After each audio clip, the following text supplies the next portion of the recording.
बैठक हुई, क्या निर्णय लिया गया? ये जो प्रकाशोत्सव है इस बार 357वां है गुरु गोविंद सिंह महाराज जी का, और पटना साहिब हम लोग जानते हैं कि उनका जन्मस्थल रहा है, इसलिए बड़ी संख्या में संगत देश विदेश से यहाँ पर आते हैं। तो उनकी सुरक्षा के लिए और उनकी सुविधा के लिए बड़े पैमाने पर तैयारी हम लोग करते हैं प्रशासन की तरफ से, और गुरुद्वारा प्रबंधक समिति जो है उनके साथ समन्वय स्थापित करके।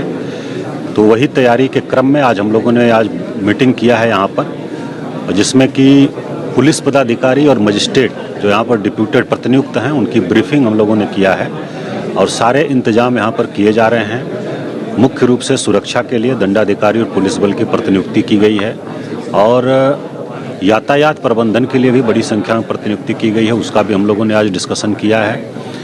इसके अलावा जितने हमारे आवासन स्थल हैं वहाँ पर भी सुरक्षा व्यवस्था, चिकित्सा व्यवस्था, पेयजल, शौचालय इत्यादि की उपलब्धता, इसका भी हम लोगों ने अभी देखा है। और वहाँ पर हमारा स्वास्थ्य केंद्र भी रहेगा, मेडिकल टीम भी वहाँ पर प्रतिनियुक्त रहेगी, चूँकि ठंड का समय है, बहुत ज़्यादा ठंड है, तो उसको देखते हुए सभी जगह पर रहेगी। और पूरे कार्यक्रम की हम लोग CCTV कैमरों से भी निगरानी करेंगे, और उद्देश्य यही है कि किसी प्रकार की असुविधा किसी को नहीं हो।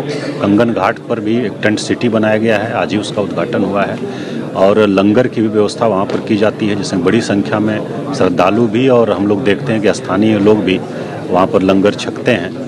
तो उन सभी जगहों पर हम लोग विधि व्यवस्था बनी रहे उसको लेकर के प्रतिनियुक्ति की है, और सभी पुलिस बल की और जो हमारे दंडाधिकारी हैं उनकी हम लोगों ने आज ब्रीफिंग किया है। सर, आसपास के गलियाँ हैं गुरुद्वारा के अगल बगल, वहाँ पर जो कोई भी चोर हो, पैकेट मारो, आराम से वो छीना झपटी करके निकल जाते हैं, उसको लेकर क्या व्यवस्था है? हम लोग सादे ड्रेस में भी कुछ पुलिस बलों की तैनाती कर रहे हैं, इस प्रकार की सूचनाएं कुछ मिली थी, और एक तो जो अतिक्रमण था चारों तरफ उसको हटा दिया गया है, और इस प्रकार के जो तत्व हैं उस पर हम लोग कड़ी नज़र रखेंगे, और सादे ड्रेस में भी पुलिस बलों की हम लोग तैनाती कर रहे हैं, और CCTV से भी हम लोग निगरानी कर रहे हैं। गुरुद्वारा में हेल्थ कैंप की बात कही गई थी सर, कल एक ठंड से संगत की मौत हो गई है सर, और वहाँ पे डॉक्टर नहीं थे। इसके बारे में क्या कार्रवाई करने जा रहे हैं? ये प्रतिनियुक्ति हम लोगों की 15 तारीख से थी, सभी पुलिस बल और जो डॉक्टर हैं सभी लोगों की, जो कि 15, 16, 17 3 दिन का कार्यक्रम बताया गया था, लेकिन बताया गया कि संगत पहले से ही आ रही है, तो उसको एहतियात के तौर पर हम लोगों ने आज से ही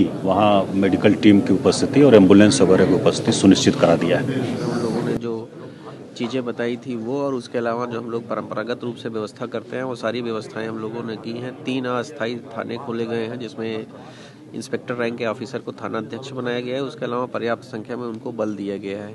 इसके अलावा प्रबंधक कमेटी, जो गुरुद्वारा प्रबंधक कमेटी थी, उनके साथ बैठक में उन लोगों ने ये गंगा पथ से लेकर और गुरुद्वारा तक जो है अलग से गश्ती की बात कही थी। उसके लिए भी हम लोगों ने एक इंस्पेक्टर के नेतृत्व में 3 शिफ्ट में अलग अलग गश्ती भी दी है।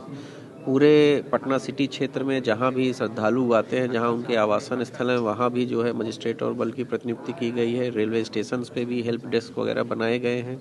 अलग से जो हमारे क्विक मोबाइल हैं और जो मोटरसाइकिल पेट्रोलिंग है उसके लिए भी हम लोगों ने अलग से व्यवस्था की है। तो इस तरह से जो भी सुरक्षा के दृष्टिकोण से जो किया जाना चाहिए वो सारा हम लोगों ने किया है। इसमें मुख्यालय स्तर से भी हम लोग को पुलिस उपाधीक्षक DSP रैंक के ऑफिसर्स मिले हैं, जिनको भी हम लोगों ने जो भीड़ भाड़ के प्रमुख केंद्र हैं और जो सिटी क्षेत्र में स्थित प्रमुख गुरुद्वारे हैं, सभी जगह सुरक्षा के प्रभार में DSP रैंक के पदाधिकारी को लगाया गया और उनको ये जिम्मेदारी दी गई है कि जो अधीनस्थ पुलिसकर्मी वहाँ प्रतिनियुक्त हैं उनको लगातार मॉनिटर करते रहेंगे।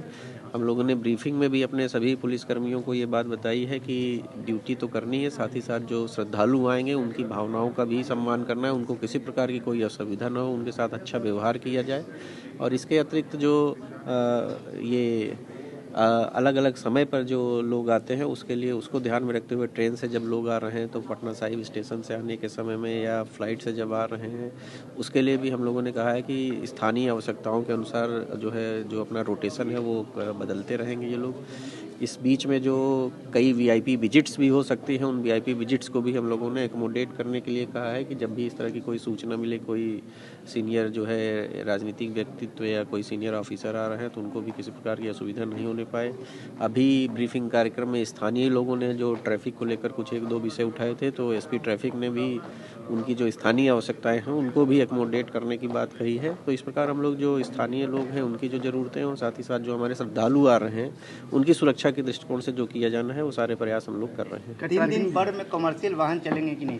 नहीं, अभी जो पहले तो ये था कि प्रतिबंधित है, लेकिन हम लोगों ने जो स्थानीय लोग थे, व्यवसायी लोग थे, उनके आग्रह पर हम लोगों ने छोटे व्यवसायिक वाहन रात को 1 बजे से 4 बजे तक के लिए चलने की अनुमति दी है। उसमें अलग से उसके लिए ट्रैफिक अरेंजमेंट किया जाएगा और वो कहाँ तक जाएंगे इस संबंध में एसपी ट्रैफिक जो है उन लोगों से बात करके इस चीज़ का निर्धारण करेंगे, जिससे जो आने वाले श्रद्धालु हैं उनको भी किसी प्रकार की समस्या न हो और जो स्थानीय व्यवसायी हैं, जो स्थानीय आवश्यकताएं वो भी पूरी होती हैं। ट्रैफिक नियम में कोई बदलाव भी किया जाएगा? नहीं, एसपी ट्रैफिक इसमें डिटेल में बताएंगे। जो ट्रैफिक है वो अभी तो जो है उसके आलोक में ऑर्डर निकला है, लेकिन जो 1 से 4 जो है छोटे व्यवसायिक वाहन चलाने की बात है वो उस पर काम कर रहे हैं। सर एक सवाल है सर कि भीड़ की वजह से पॉकेटमारों की चांदी हो जाती है सर।